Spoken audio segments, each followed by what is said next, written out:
Pakinggan po natin si Reverendo Padre Eric Lacandula, SVD, ang Seminarian's Head Prefect ng Christ the King Mission Seminary, at ang program host sa DZMM Teleradyo ang magbibigay ng mensahe para sa ikatlong huling salita.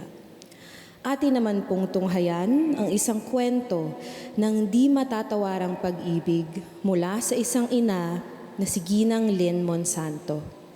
Kasunod nito ay ang panalangin para sa pamilya sa pangunguna ni Ginoong Rico at Ginang Nitz Pablo.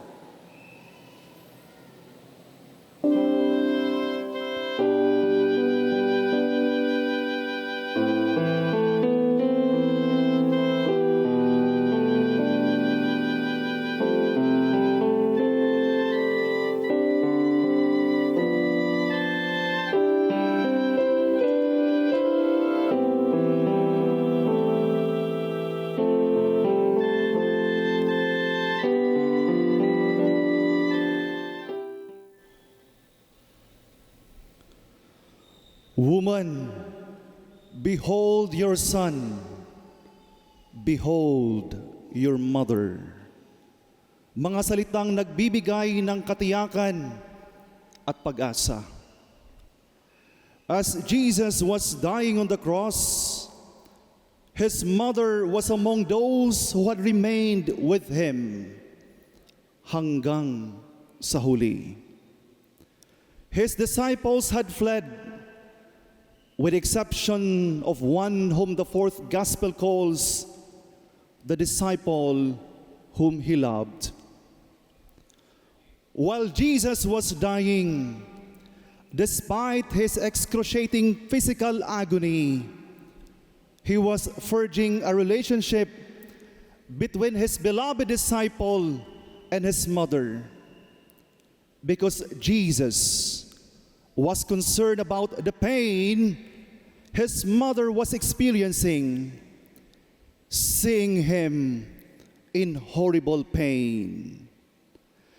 By entrusting his mother to his beloved disciple, Jesus wanted to make sure she would be in good hands after his death. Brothers and sisters, why entrust her mother to the beloved disciple, and why not to Joseph, the poster father of Jesus? Scholars believe Joseph, the husband of Mary, was already dead by this time. Traditionally, the oldest son in the Jewish family was duty-bound to provide for his mother's care if she became a widow. And by entrusting Mary to John's care, Jesus was fulfilling his familial responsibility as a devoted son.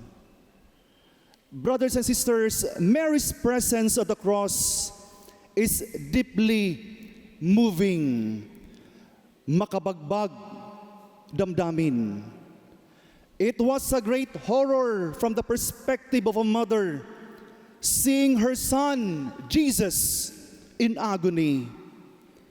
As he was dying on the cross as the Savior of the world, Jesus remained a son with a mother, a role he didn't neglect in his last moments on the cross.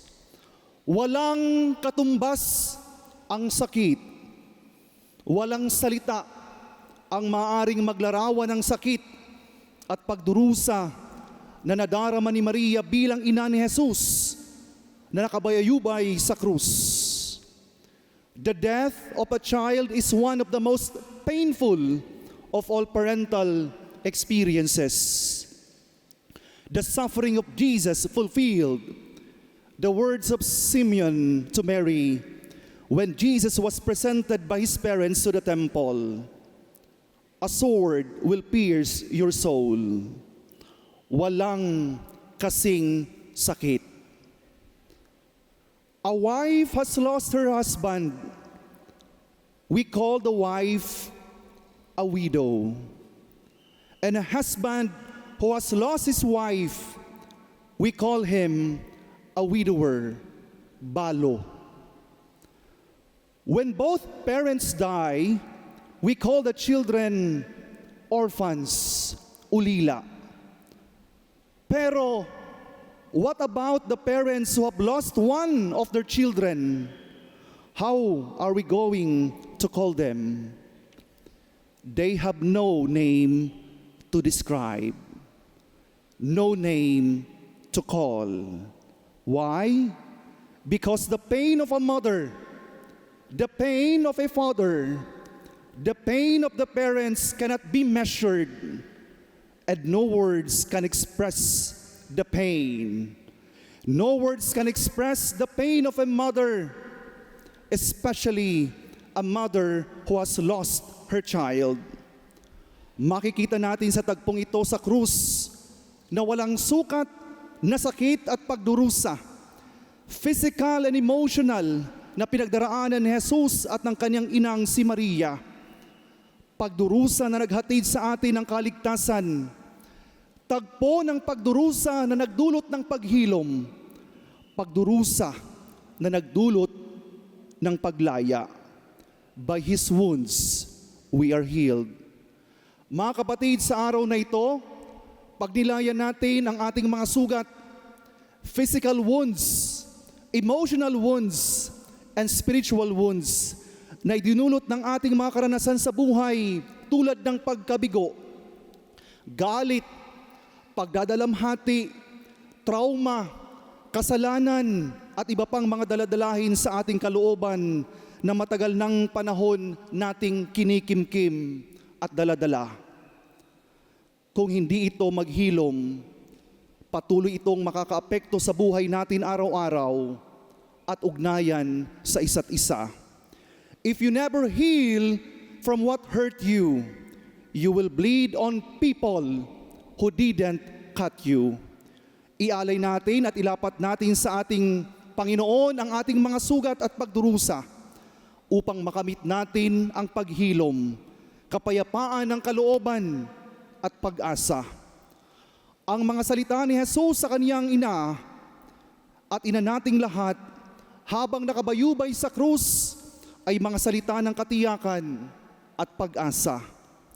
Sa pag-aalay natin ng ating sugat at pagdurusa kay Jesus, may katiyakan ng paghilom, may katiyakan ng paglaya, may katiyakan ng bagong pag-asa sa ating buhay. Amen.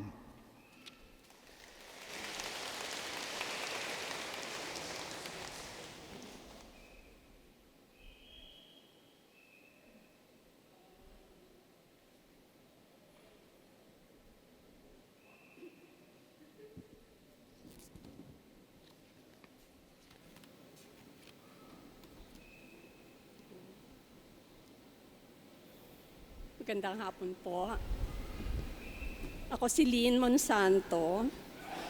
Marahil lang ilan sa inyo ay nakapanood ng Lynn Monsanto story sa GMA 7 at sa 700 Club Asia. Yung testimony ko po ay narinig ni Father Bell San Luis. Yung po ang dahilan ko ba't nandito ako ngayon. Naimbita niya ako last year pa to share my testimony. Woman, behold your son. As a loving mother, how do you behold dying son? What loving mother could bear the sight of a child dying on the cross? How much pain can a loving mother bear? Like Mary, hindi ko kinaya ang mangyari sa dalawa kong anak nang sila ay namatay. Mauna si Kevin, ang aking pangatlong anak. Tinamaan siya ng lupus. Near fatal ang first attack. Sa hospital, he went into a coma after blood oozed from his mouth, nose, and ears.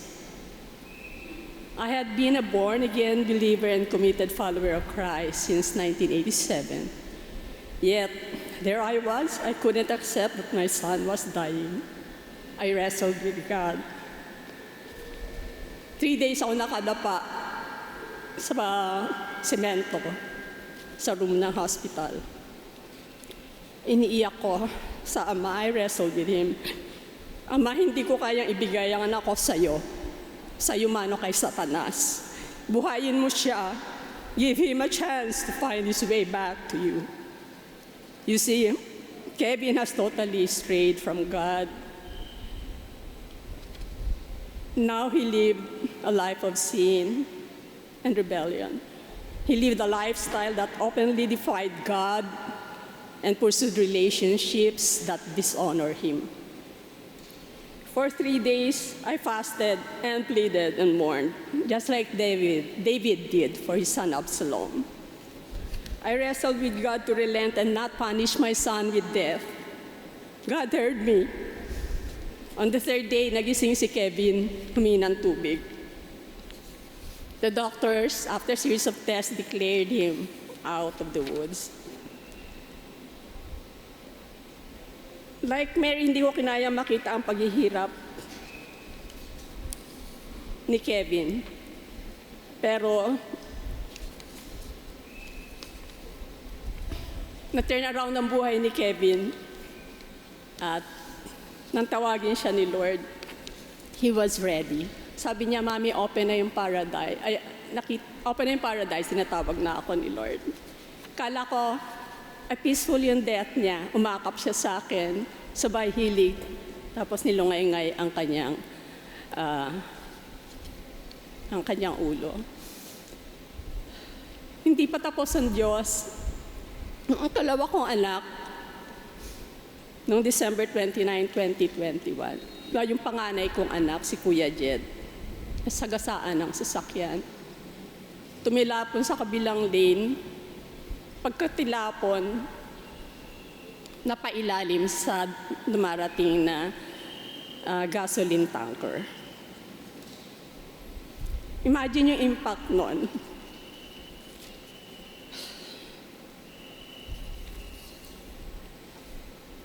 I couldn't make sense of the commotion pagdating namin dun sa scene of the accident. Alam kong humihiyaw ako pero walang boses na lumalabas, pumapalahaw pero walang luhang tumutulo. I couldn't take it all in. His bloody, twisted, and mangled body lying on the opposite pedestrian lane. Questions keep playing in my mind. Is he dead? Is he still breathing? Why were there long, stout worms on the pavement? Dun sa ambulansya, doon ko lang naakap ang anak ko, doon lang ako nakapagsalita. Anak, lumaban ka para kay Iris. 9 months old lang noon ang una kong apong si Iris. Sabi ko, lumaban ka. Pero pagdating sa hospital, he was pronounced DOA. Sabog pala ang bungo niya sa likod ng ulo niya. Lasog-lasog ang kanyang mga mutwa at laman doon sa loob ng kanyang katawan. In contrast to Kevin's death, Kuya Jed's wasn't beautiful. I vowed that I will not die without getting the justice that Kuya Jed deserves. Pero natalo kami sa kaso 4 na beses. 2 sa criminal case, 2 sa civil case. Lalong lumalim ang aking brokenness. Colleagues considered Kuya Jed a computer genius. He was a product of Philippine Science High School and UP. At the time of his death, he was consultant to 2 US-based fintech companies. Pero kahit isang kusing, hindi kami na biyayaan ng korte. Baliwala lahat ng pruebang pinakita namin. 2 long years, I carried my toxic pain from Kuya Jed's death and the justice that eluded him. I was diagnosed with stage 4 cancer in January, given 3 to 6 months to live. Pero binuhay ako ng Diyos, ni-reverse niya ang death sentence. 2 taon na po ako nakikipaglaban sa breast and liver cancer. I saw not only parallels in my grief journey with Mary, but learned 2 valuable lessons. Never waste your pain. Unang-una yon. Jesus himself is a man of sorrow, acquainted with grief. Kaya naintindihan niya yung ating pain. He heals our broken hearts and binds up our wounds. Pain, he allowed to deepen our faith and forge our character. Then there's the power of resurrection. The salvation story does not end with Jesus' death on the cross. There is a 3rd day. He rose from the dead. Akala ni Satan nanalo siya. Napatay ko si Jesus sa krus. Laking gulat niya na nabuhay si Jesus maguli. And he disarmed all principalities and powers and made a public spectacle of them, according to Colossians chapter 2, verse 15. So resurrection defeated death. Those whose names are written in the book of life, even if their physical bodies die, will have eternal life. Ang mother's love, ang hirap i-define ng mother's love, pero tuloy-tuloy yon, walang katapusan.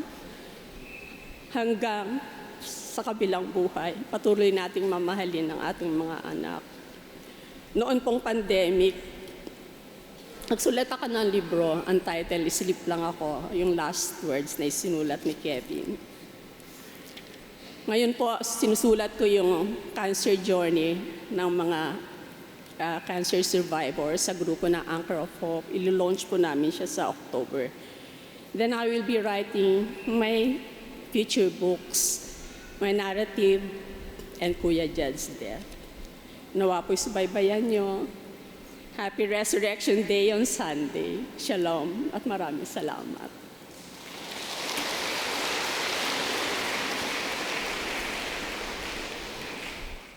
Lord Jesus, the presence of your mother at the foot of the cross engages my heart. You are no longer the Savior, dying for the sins of the world. You became man and the Son with a mother, and gifted us your Holy Mother as pledge of your love.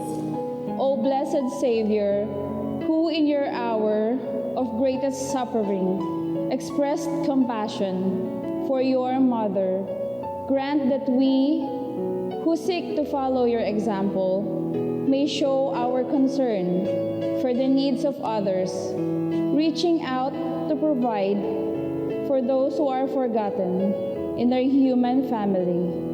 O Father, we see Jesus' example of love and responsibility. As wonderful and loving as family relationships can be, they are often complex and sometimes hurtful. We ask you to help us to sort them out.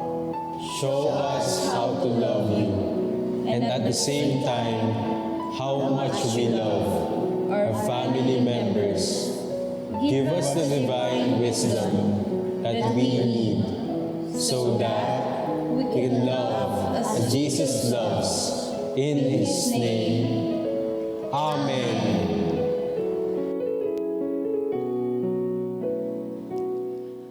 Our preacher on the 4th word is Reverend Father Judy Banyes, SVD, Program Director of Arnold Jansen Catholic Mission Foundation, Incorporated.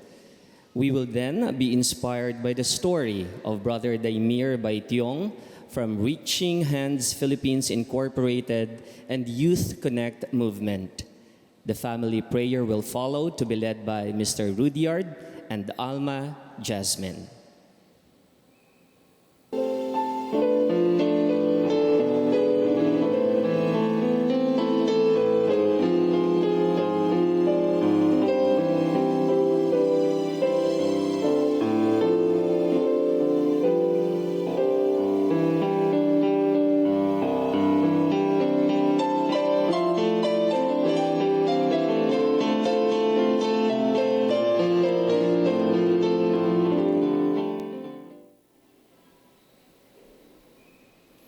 Eli, Eli, lama sabachthani. My God, why have you forsaken me?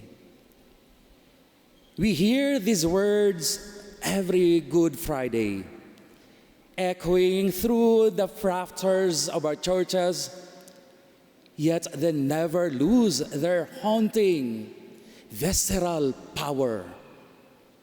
They are the only words of Jesus recorded in both Matthew and Mark, preserved in his native Aramaic, the raw, unedited language of his heart. It is the very cry of a man who feels the absolute, crushing silence of God at the very moment he needs him most. To understand this cry, we must look beyond the sanctuary and into the grit of our world. In the Philippines, the forsaken are not characters in a story. They are our neighbors. We see it in the eyes of the farmers in a parched province, looking at the cracked earth that refuses to yield, wondering why the heavens have turned to brass. We see it in the urban poor, navigating a labyrinth of systemic inequality where the law seems to protect the few and forget the many. We see it in our youth, who are more connected than ever via screens, yet grapple with a profound sense of digital isolation and a crisis of hope that feels like a quiet, internal exile. But this isn't just a local ache. It is a global groan. Across the world, we witness the senselessness of modern warfare, wherein the innocent pay the highest price. We see the displacement of millions of refugees who belong nowhere, and a growing global indifference to human dignity. In these moments, the question isn't a theological puzzle. It's a raw, bleeding scream. God, where are you in this darkness? When Jesus cries out from the cross, he is not experiencing a lapse in faith. Rather, he is entering into the final, deepest chamber of the human experience, the feeling of being utterly alone. But feeling forsaken, Jesus hallows the darkest corners of our lives. He proves that there is no depth of human suffering, no degree of whole loneliness, and no shadow of doubt that he has not personally inhabited. On the cross, Jesus stands in absolute solidarity with a Filipino mother working overseas, crying herself to sleep in a foreign land because she is thousands of miles from her children's embrace. On the cross, he hears the utter shrill cry of the father whose 5-year-old son's neck was slashed. On the cross, he looks with pity those jeepney drivers suffer from the buffet of skyrocket diesel prices. On the cross, with a victim of injustice and the patient in the terminal ward. On the cross, God becomes the victim of God's own silence so that no human being in any corner of the earth will ever have to be truly alone again. He went into the dark so that he could find us there. To my brothers and sisters who feel forsaken today, I offer you 3 things to hold on. Your honesty is your prayer. Do not be afraid to tell God who feel abandoned. Jesus did. God is not offended by your tears or your questions. He is moved by them. As we sit this fourth word, let us realize that the why of Jesus was eventually answered by the hallelujah of Easter. The abandonment was real and it was agonizing, but it was final. May we find the courage to bring our own whys, our own scars, and our own silence to the foot of the cross, trusting that the one who cried out in the dark is the very same one who is currently leading us to the light. Amen.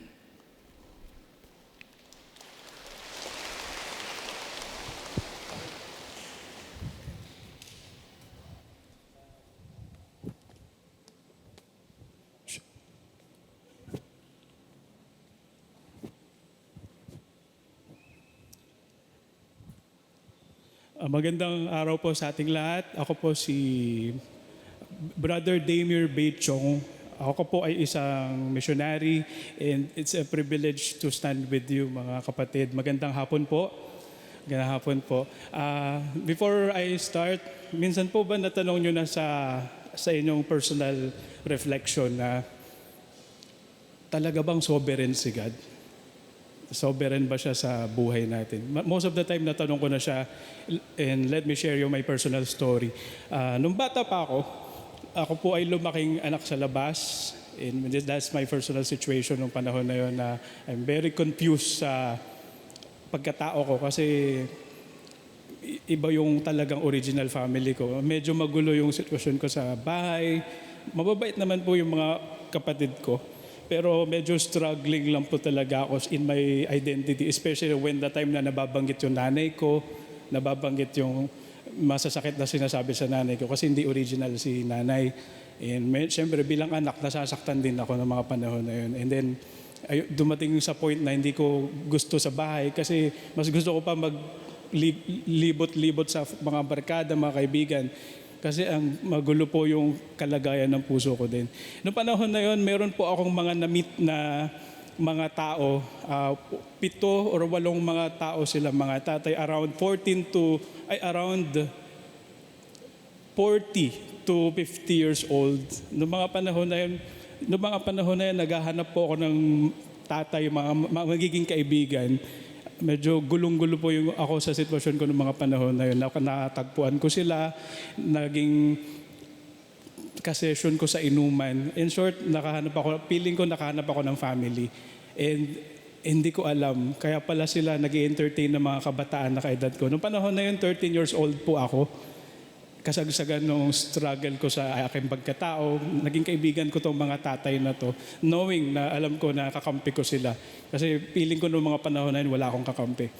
Ayun pala, yung mga tao na to, ang trabaho nila is human trafficking. Nagbebenta po sila ng mga videos ng mga batang kinokolekta po nila. At dumating po sa point, isa na po ako sa nabiktima nun.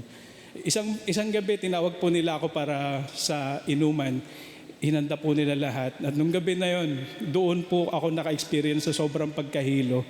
Ang lala po ng inuman namin noon, pero first time ko po bumagsak po nung panahon na yon. Nilagyan nila ng pagpatulog. In short, to cut the long story short, pagkagising ko po, may video na ako na pinagtulungan po ako ng 7 mga pedophile ng mga tatay na sinabi nila sa akin noong umaga, hawakan na namin. Lahat ng sasabihin namin dapat sundin mo.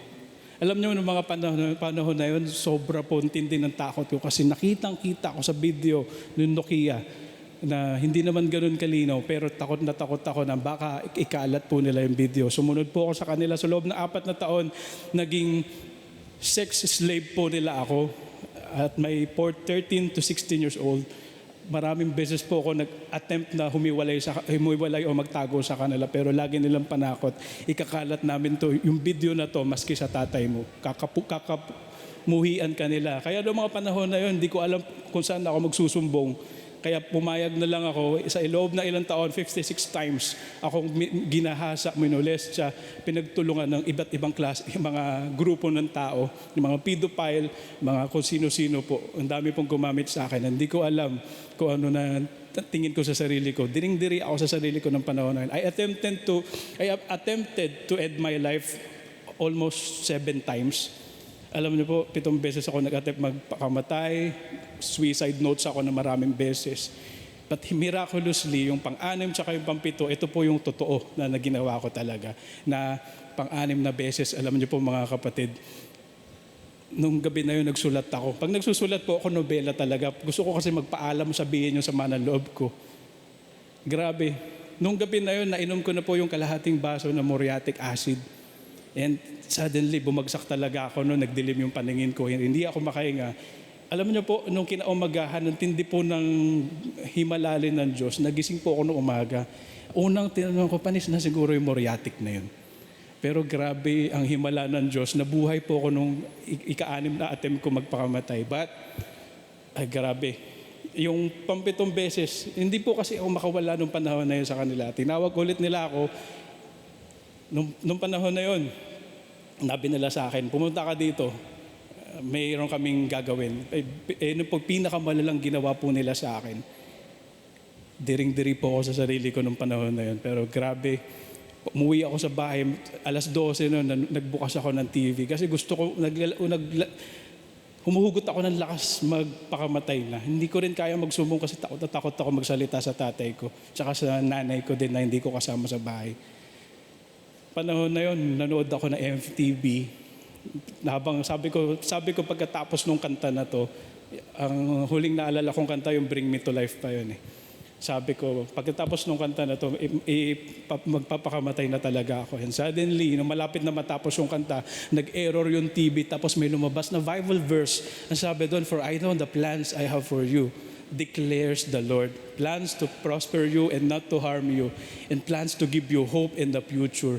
Grabe, nung panahon na yun, hindi ko alam paano maramdaman yung presence ng Lord, pero yun yung gabi na napawi ng matinding presensya ng Diyos, yung matinding takot ko po. And mga sumunod na araw, hindi ko alam paano kikilalanin ng Diyos na nagpakilala sa akin. Dahil nga wala naman ako kinakausap na tao, wala pong nagka-counseling sa akin kasi hindi ko alam paano magsasalita. Alam niyo po, pagbukas ko ng TV, merong isang show na tinatawag na 700 Club Asia. Grabe po, may nagsalita exactly the same verse, Jeremiah 29:11. Sinabi, declares the Lord, I have a plans for you, not to harm you, but to give you hope in the future.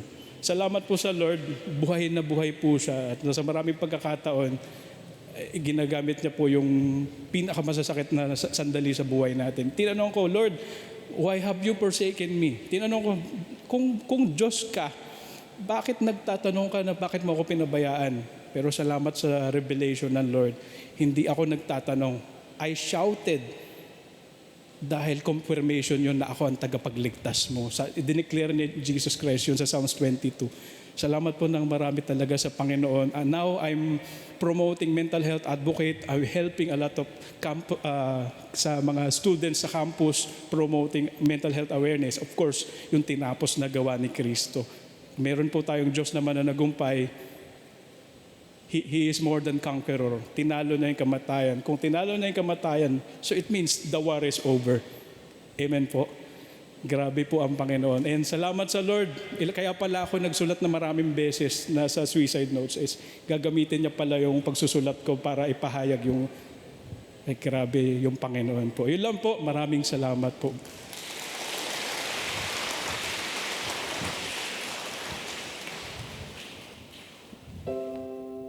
O Lord, when we feel abandoned, neglected, rejected, we must love you.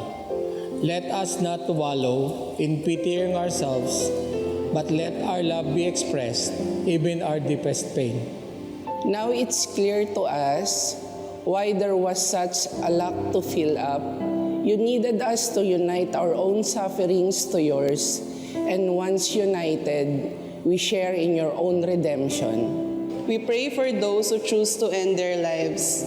When extreme suffering comes, We sympathize with them. We love you in them. O Lord, help those at the threshold of eternity express their deepest pain, their deepest hurt, not to complain, but to name their fears, their needs, and deliberately choose Jesus forsaken and love Him alone. This is our deepest wish, our most profound prayer, to love you and in others.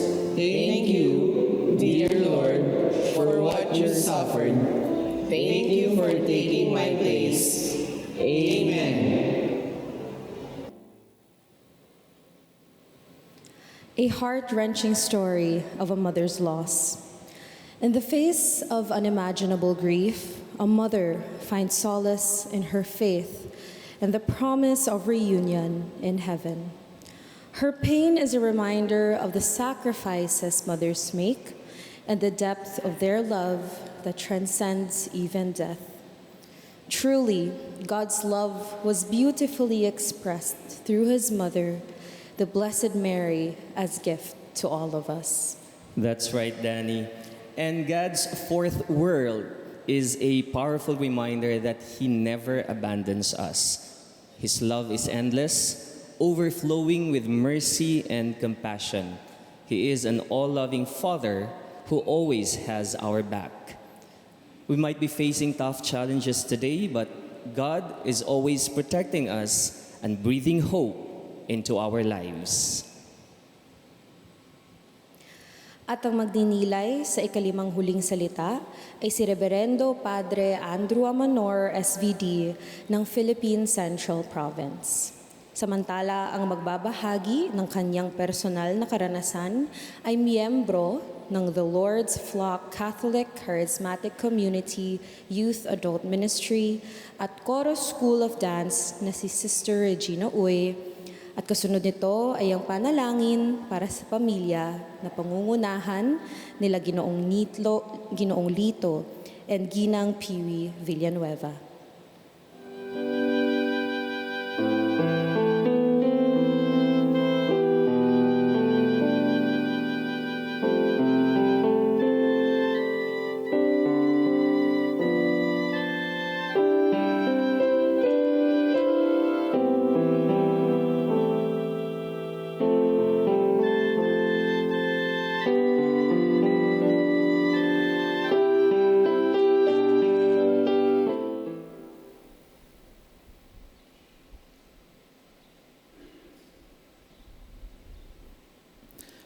Nauuhaw ba kayo? Siguro hindi. Sigurado ako na may ilang sa inyo na nagdala ng tubig dahil alam na alam nyo habang tumatagal ang programa natin, mauuhaw kayo. Pero alam na alam natin minsan ang uhaw natin ay hindi tungkol sa tubig lang. Jesus is almost 3 p.m. and we know that He was going to die, finally die on the cross. And He never asked for anything. He just asked for tubig. I thirst. Siguro hindi siya lang na who was thirsty at the time.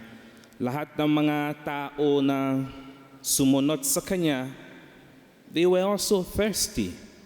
Mga soldiers who were there, mga Mary, ang kanyang mga alagad, yung iba na nagtatago, all of them were thirsty. So I want to ask all of us here to deeply, truly ask yourself, what is your thirst about? What are you thirsty for? Is it for tubig? Is it for wine? Is it for tanduay? Is it for ano na? Siguro sometimes the thirst that we have is about companionship. We want to have companions. Sometimes our thirst is about love. We truly want to feel loved. Sometimes we want somebody to care for us. In the book of Psalms, chapter 69, verse 21, there's a very magandang verse there. It says that they gave me poison for food and vinegar for my thirst. Ayon sa mga scholars, ito'y ay tinitukoy sa yung nangyari kay Jesus when he asked for tubig, that it was a prophecy that was being fulfilled at the time. Na the Father, God the Father, was behind the scene really giving encouragement to Jesus kahit nahihirapan siya sa gitna ng confusion. Blood was flowing, he was hungry, everything was coming out. God the Father was behind helping him so that the promise that was said about him long time ago will be fulfilled. Minsan, we all go through such experiences. I have a story when I was assigned in Santo Niño de Violago Chapel, malapit lang. Ganitong oras, around Easter, after ng confession, somebody walked up to me and said, "Father, ipanalangin mo para sa anak ko. The next Monday, I am going to donate my kidney to my daughter who is around 7 or 9 years old.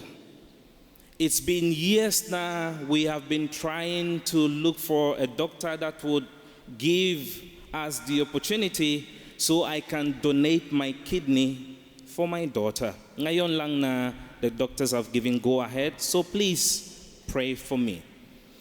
Yung incident na yon, it taught me a very deep lesson about the thirst that we all have. This father was thirsting to take care of her daughter, and he really had to take a part of himself so he could take care of his daughter.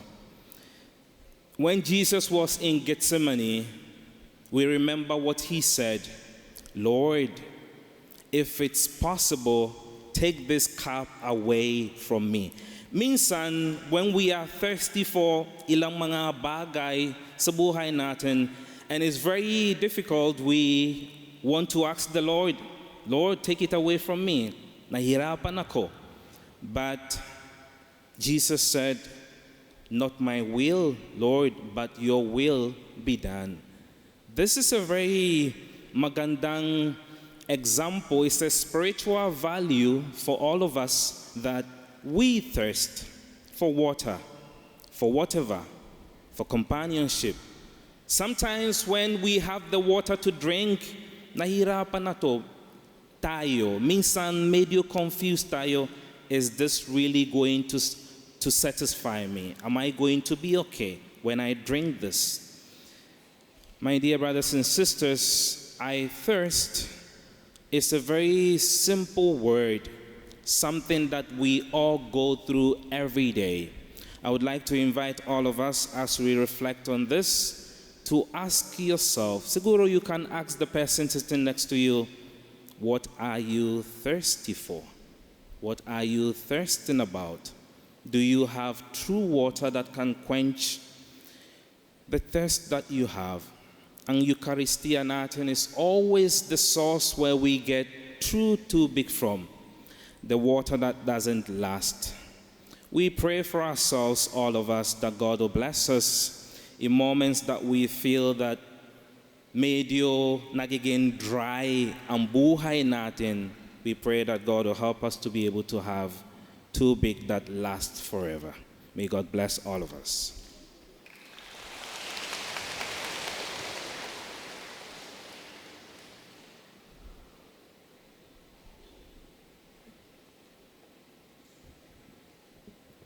Hello po. Good afternoon, my brothers and sisters of Christ. My name is Regina.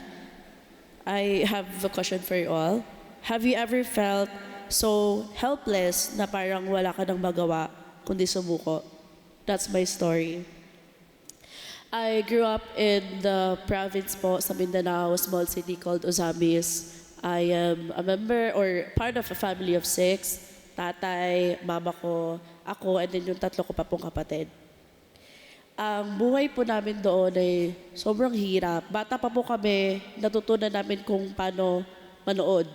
Manood sa mga kapitbahay namin na kinakain yung mga food na gusto nilang kainin anytime, kahit walang birthday, kahit walang celebration, may hotdog, may fried chicken, kami hanggang nood lang.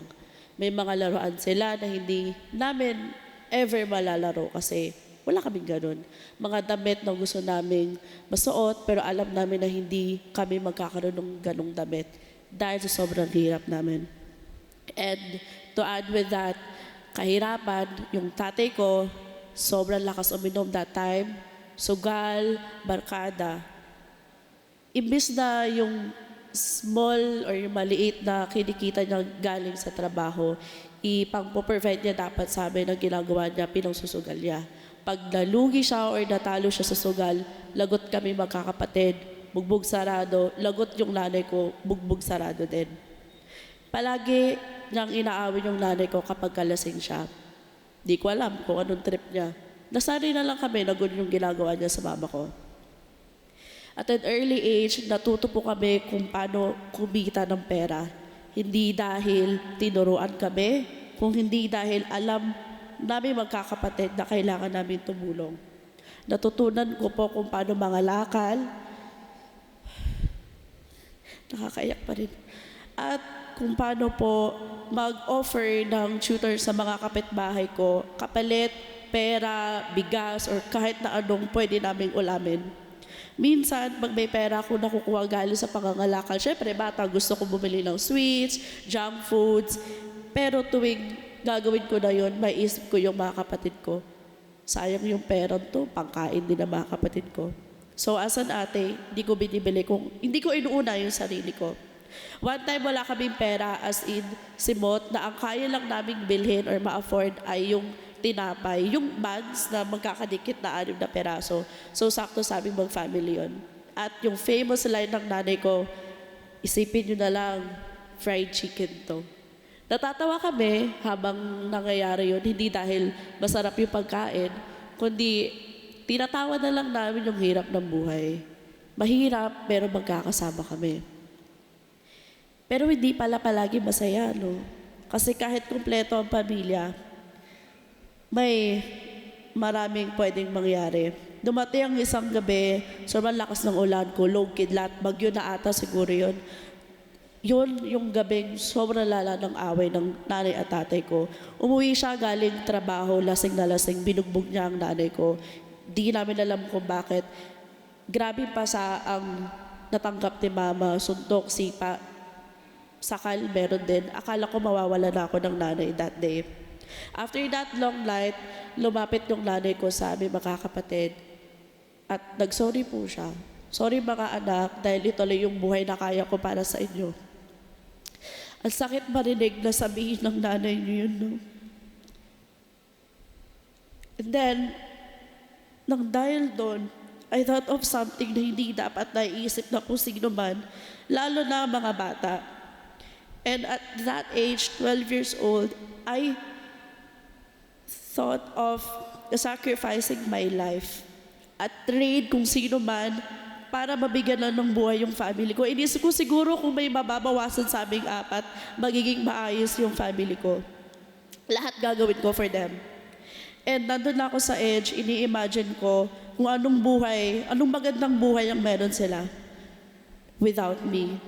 Kung ito ang kapalit, sige, kunin mo na, okay lang talaga para sa family ko. That day, I felt so helpless at ang malalim na pagkauhaw. Just like Jesus on that cross, He said, I thirst in John 19:28. Hindi lang sa physical na tubig for sure, kundi sa pag-ibig ng Ama at ang pagsalba sa Kanya sa krus. I thirst sa pag-aaruga ng isang ama. Siguro kung maayos lang yung tatay na binigay niya sa akin, siguro okay kami. Maayos na buhay at lalo na sa presensya ni Lord. I asked Him that time, totoo ka ba talaga? Bakit mo to ginagawa sa family ko? Nung tatalo na po ako, narinig ko ang boses ng kapatid ko. Ate, anong ginagawa mo dyan? Siguro mga 7 years old pa siya or mga 8 years old. Natakot ako for her kasi sobrang dilim po ng lugar kung saan ako magpapakamatay. Lumang pier po siya sa probinsya. And yun, narinig ko yung boses niya. Natakot ako for her, so hindi natuloy yung plano namin. Fast forward, kinuha po kami ng family side ni Mama, dinala sa Manila. Doon po nagtuloy-tuloy na po umayos yung buhay namin. Nakapag-aral po kami. Dinala po kami ng family namin sa community, the Lords for Catholic Charismatic. And then one summer, our elder founder, Sister Techi Rodriguez, or we call her SOR, ginather na po lahat ng youth sa community at nag-conduct ng training. And during that training, I came across this verse, Isaiah 43:2. When you pass through the waters, I will be with you. And when you pass through rivers, they will not sweep over you. Kahit bata pa lang pala ako noon, may plano na si Lord para sa buhay ko at para sa pamilya ko. Jeremiah 29:11, I have plans to prosper you, not to harm you, plans to give you hope in the future. And during that summer, natutunan ko magpatawad, to let go all these pains and to let God guide my life. His love saved me. Lord, or the God is close to the brokenhearted and crushed in spirit. Psalm 34:18. Ngayon, ako ay professional na, graduate na sa college. Hindi ko po in-imagine na makakatapos ako even high school. Si kuya ko, his name is Kim, and my sister Camille, also progressing in life. Ang bunso po namin kapatid, pinakamalaking blessing po ay graduate na po siya this May sa nursing. In Revelations 2:1-5, He makes all things new. Ang papa ko po, grabe naman talaga, akala ko hindi na magbabago. Tuluyan po siyang nagbago actually. He is actively serving as a lay minister sa province po namin. Ang pamilya ko ay healed, restored, at nagkakasama-sama sa pananampalataya. Ang magulang ko po, na akala ko ay never na magkakaayos, inayos po yung relasyon nila. After 20 plus years of being together, kinasal po sila sa simbahan finally. Akala ko noon, kailangan ko pong malunod or mawala para gumaan ang lahat. Pero mali ako. What I need is Him. I need to trust Him. Sa moment na yun na gusto ko na pong sumuko, hinawakan at hinila niya ang kamay ko sa pagkakalunod. If you're facing the same struggles po right now, maybe God is waiting for you to call Him. Maybe God is waiting for you to once again hold His hands. Dati ang kwento ko ay tungkol sa pagkalunod. Ngayon, ito ay kwento kung paano napawi ang aking pagkauhaw at kung paano po ako natagpuan. Thank you, Lord.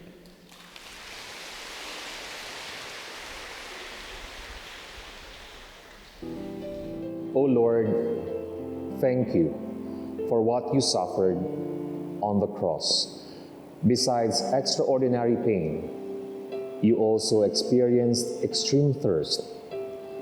All of this was part of your taking on our humanity so that you might take away our sins. Dear Lord, in your fifth last word, we hear the cry of our own hearts. We too are thirsty, not for physical drink, but rather we need the new wine of your kingdom to flood our soul. We need to be refreshed by your living water. Father, we too wish to express our most profound thirst, our life's dream. The beautiful future you opened up for us. It is a future no eyes have seen, nor ears have heard of. Help us, O Lord, to dream about heaven, together and be with you. We yearn for your Spirit, O Lord, to fill us once again. Grant us the water of life and quench us by your love and your mercy, leading us to bring the same relief to others. Amen.